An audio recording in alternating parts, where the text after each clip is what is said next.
வணக்கம் நேயர்களே. இந்தப் பதிவுல நாம பார்க்கப் போறது புறநானூறு என்ற சங்க இலக்கிய நூலின் 354ஆம் பாட்டு நாரை உகைத்த வாளே.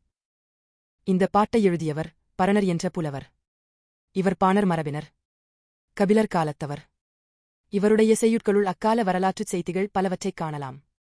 தினை காஞ்சித் திணை மான் பிணை போன்ற இந்த மடந்தையின் மயக்கம் தரும் பார்வைதான் இவ்வூரையே அழிக்கும் போலும் என்று வருந்திக் கூறுகின்றார் ஆசிரியர்.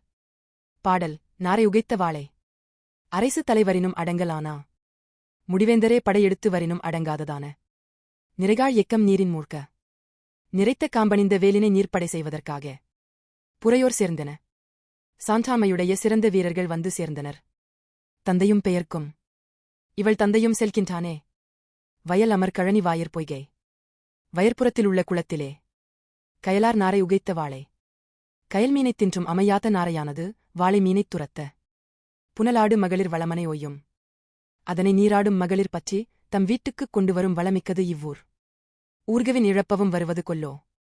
இவ்வூரின் அழகு கிடப்போரும் வந்துவிடுமோ.